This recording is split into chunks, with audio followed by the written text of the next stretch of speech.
Hey, ladies and gentlemen, this is Carmine Sabia for Explain America with breaking news. The Department of Justice has indicted a top Democrat official. Before we get started, please make sure you like, comment, share, and subscribe. Those little things really help us out, and they help our channel continue to grow.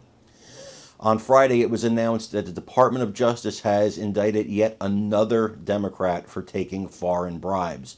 Now, as you remember, Senator Bob Menendez of New Jersey, a Democrat, was also indicted for taking foreign bribes.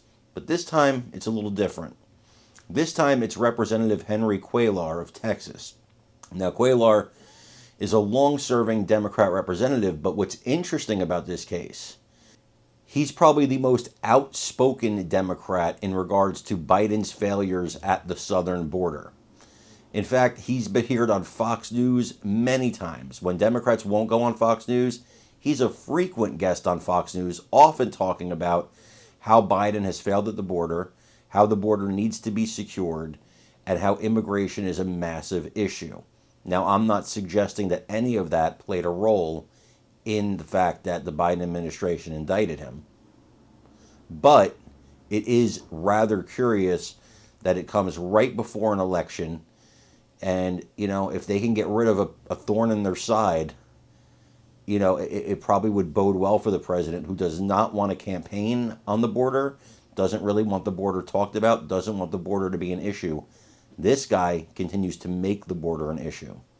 And I want you to watch this report on the indictment and make up your own mind about what you think happened here. Again, please remember to like, comment, share, and subscribe. I'm Carmine Sabia for Explain America. We love you guys. God bless you. Take care, everybody. And campaign office were raided by the FBI in 2022. Let's get straight to Melanie Zanona on Capitol Hill. Mel, we've seen a statement from the congressman, I believe. I don't know that we've seen the actual indictment yet. What do we know about these charges?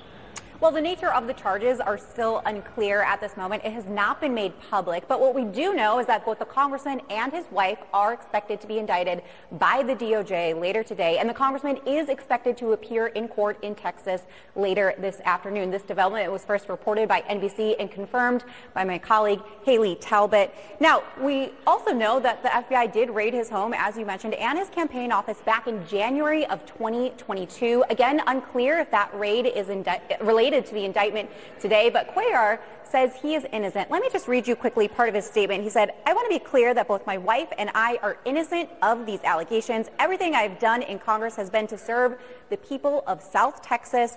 The actions I took in Congress were consistent with the actions of many of my colleagues and in the interests of the American people." Now, he goes on to say that he proactively sought advice from the House Ethics Committee here on Capitol Hill, as well as the national law firm. And he also said that he tried to seek out federal prosecutors to try to explain, quote, the facts and his side of the story. But he said they were not interested in discussing the case. Now, it's unclear what this will mean for Cuellar politically. He is a moderate Democrat. He represents a very important and key district along the southern border, and he has represented that seat for nearly 20 years. But he maintains that he will continue to run and that he insists that he will win in November. Phil. All right, nothing like breaking news on a Friday on Capitol Hill when both chambers are out of session. Mel, we appreciate you scrambling. Keep us posted as we learn more. Brianna, back over to you. All right, Phil, so back now to the latest on former President Trump's criminal trial in New York. Our panel is back with us here.